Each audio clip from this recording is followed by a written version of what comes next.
The Kenworth W-900A is one of the most recognizable trucks ever put on screen. Moving On, Smokey and the Bandit, Thunder Run. You've seen it. You know what it looks like. Here's what most people get wrong about it. Hollywood didn't create that mythology. By the time any camera pointed at a W-900A, the trucker as hero was already real. The 1973 oil crisis, the 55-mile-per-hour speed limit, the independent drivers who built their own culture on CB radio before any screenwriter picked up a pen. Hollywood didn't build the myth, it just showed up with a camera. And when it was done, when the mythology ran its course across 12 years and 3 productions, it threw the trucks away, almost every one of them. Gone. Almost. To understand how one truck became the face of an era, you have to understand a company most people have never heard of. J.T. Jenkins Co., Los Angeles, Bakersfield, Indio. By the time the 1970s arrived, J.T. Jenkins held something rare: exclusive distribution rights for Kenworth trucks across California, Arizona, New Mexico, and Nevada. Not a dealership, a distributor, the sole authorized agent for the most prestigious name in heavy trucking across the entire Southwest.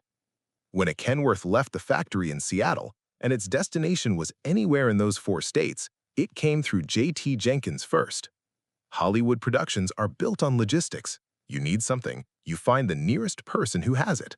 In the early 1970s, when television and film producers in Los Angeles needed trucks, real trucks, working trucks, trucks with presence, there was one phone number that answered the question. One company with the inventory, the relationship with the manufacturer, and the capacity to put a Kenworth on a film set. Nobody planned what came next. No executive decided the W-900A would define a decade of American screen mythology. It happened because of geography. Because one dealer was in the right place. Because the trucks they had on their lot were exactly what a camera needed when America was ready to make heroes out of the men who drove them. What came off that lot between 1974 and 1986 would be seen by tens of millions of people. Most of them never knew the name J.T. Jenkins. They just saw the truck. May 8, 1974. NBC aired a television movie called In Tandem. 2 truck drivers, Sonny Pruitt, played by Claude Akins, a veteran, independent, old-school owner-operator who hauled loads and carried grudges and helped strangers whether they asked for it or not. Will Chandler, played by Frank Converse, younger, college-educated, still figuring out what he wanted from the world, and finding it, episode by episode, somewhere between the load and the delivery. The truck they drove in the pilot was a dark green 1973 Kenworth W-925, single sleeper, sourced per corroborated researcher accounts from J.T. Jenkins in Los Angeles. The pilot performed, NBC ordered a series, and for the series, the production upgraded. A 1974 Kenworth W-925 VIT, the very important trucker package, introduced by Kenworth that same year. Diamond-tufted interior, 60-inch walk-in sleeper, twin stacks, polished wheels, custom-ordered and delivered from the factory in Seattle. 2 trucks purchased for Season 1, VIN numbers 143604 and 143605. 2 more for Season 2. A modified 1973 kept on hand, rigged with cameras, used primarily for interior shots. The show was renamed Movin On. It ran for 2 seasons, 44 episodes. The production moved on location across more than 20 states, sometimes traveling 1,000 miles between episodes to put the truck on real highways in real landscapes. The cast and crew described moving it like moving a circus. The truck was listed in the credits as a supporting character. Audiences treated it as one. Here is what began to happen during the series run. Truckers on CB radio started saying they were going to do it like Pruitt. The phrase came from a fictional character in a television series and migrated onto actual highways, into actual conversations between actual drivers coordinating real loads. The show sold branded walkie-talkies for children that operated on CB Channel 14. Some researchers, including the show's own executive producer, credit Movin On with accelerating, possibly igniting, the CB craze that would reach its peak 5 years later. What is documented without dispute, Gerald Ford, President of the United States, told Claude Hakins he watched every episode and claimed Movin On as his favorite television series. The show ended in March 1976. The trucks returned to J.T. Jenkins, and then they went back to work. What happened to them is the beginning of the accounting. Then 143604, one of the 2 primary Season 1 trucks, is the only Movin On truck confirmed surviving today. It has passed through the hands of working truckers for nearly 50 years. Jim Madsen drove it. Paul Sagehorn drove it.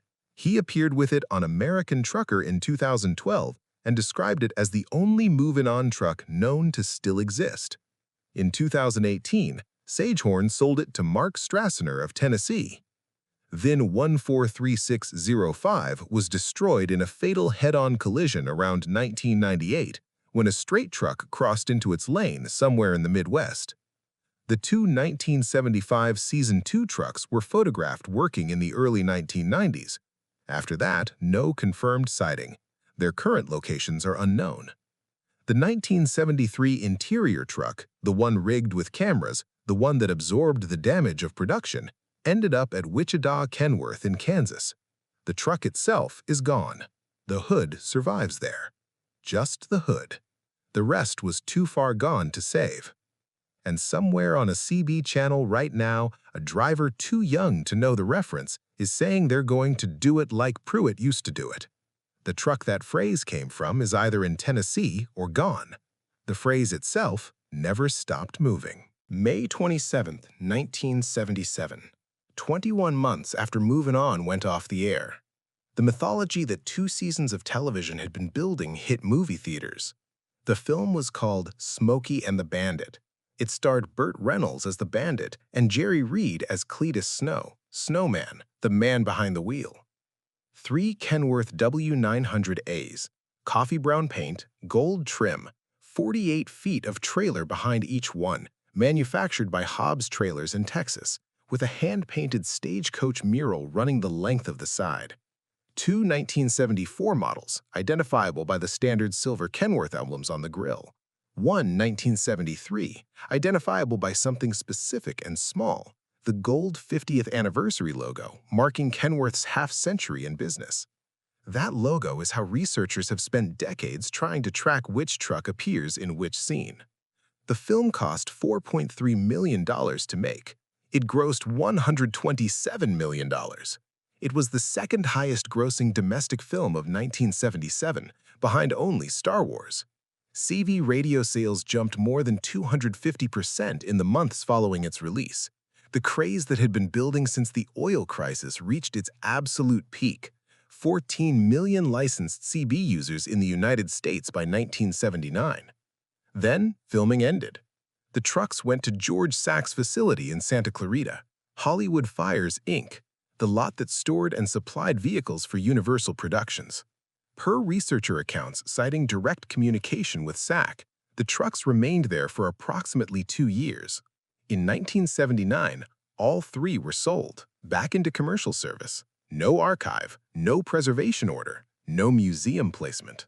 The trucks that did more than any others to make the Kenworth W-900A an American cultural symbol were treated at the end of production as inventory. What happened after 1979 is where the story becomes what it is. The warehouse fire story circulated for decades. The trucks burned on the Universal lot, gone before anyone thought to look for them. Researchers who spoke directly with George Sachs say that story is false. The trucks were sold, they didn't burn. So where did they go? A sighting was reported in a hayfield in northern Arkansas. The American Trucker television show followed the lead. The host, Rob Mariani, later confirmed it was a hoax. The Iowa 80 Trucking Museum, researchers checked, no original Smokey and the Bandit Kenworth is housed there. The replica, owned by Brad Wyke of North Carolina, documented, confirmed, professionally maintained as close to the original as anything still rolling, not a screen-used truck. In 2021, a trailer matching the description of the mural Smokey trailer appeared in a Walking Dead episode, or a replica did. The provenance has not been established with certainty. Even the trailer's fate is a question without a clean answer. 3 trucks, 0 confirmed survivors. The most famous Kenworths in screen history. The trucks that sat at the center of the highest-grossing film of their year. The machines that became visual shorthand for an entire American cultural moment. Gone. Every lead chased. Every rumor investigated. The trail goes cold every time. Somewhere out there, if George Sack's account is accurate, those trucks went to work. They hauled loads. They wore down. They were repainted and re-engined and eventually retired. Nobody knew what they'd been. Nobody looked twice.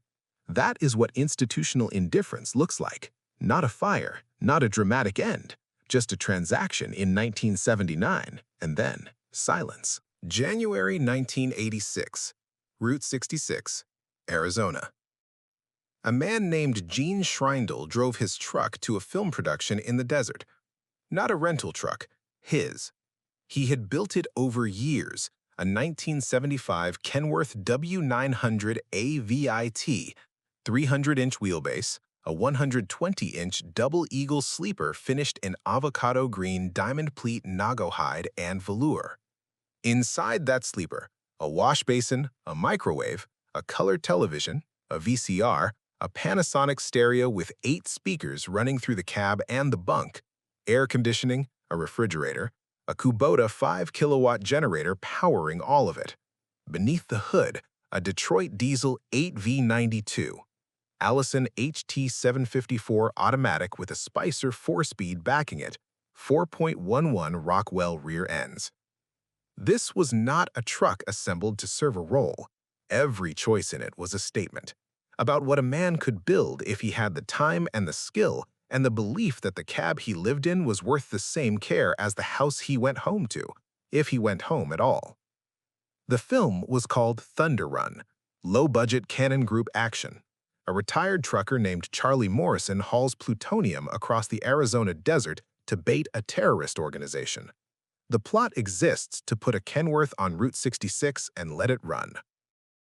Per the AFI production catalog, a full-sized Kenworth was used to film the 18-wheeler sequences, while a stripped-down Peterbilt stood in for special effects shots. Schreindel's truck was the hero vehicle, the one on camera, the one that carried the mythology's final statement.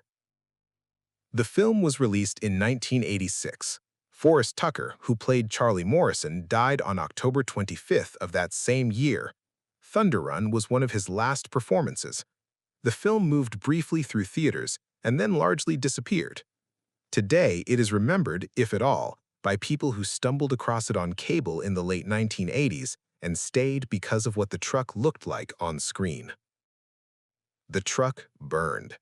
At some point after filming, no confirmed date, no confirmed location, no documented record of the fire, Gene Schreindel's Kenworth was destroyed.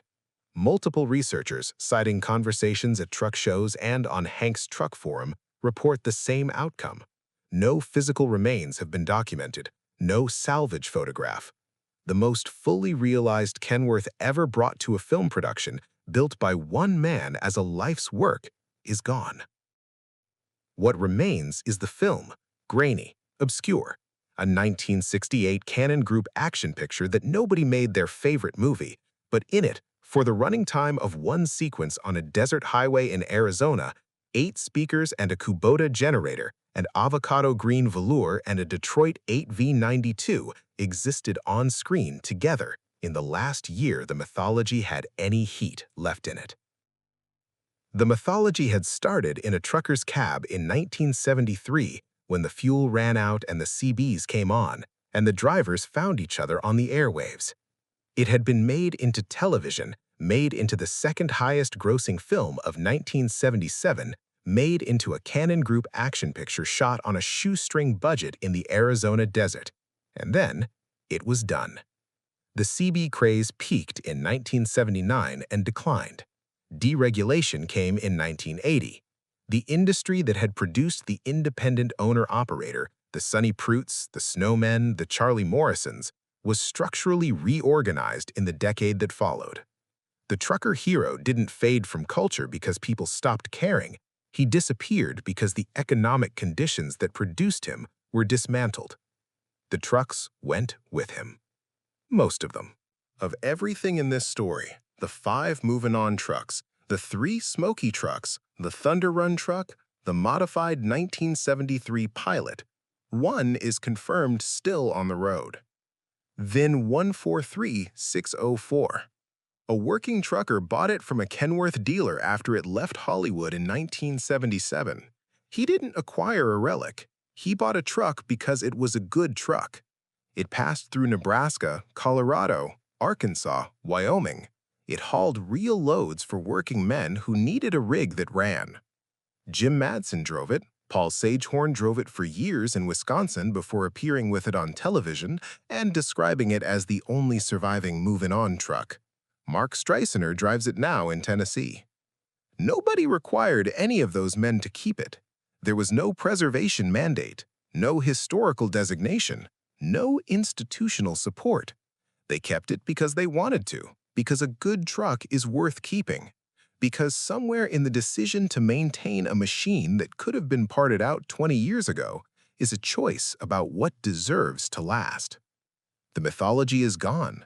The industry that mythology described is unrecognizable, but the truck is still there, not because it was famous, but because someone kept driving it.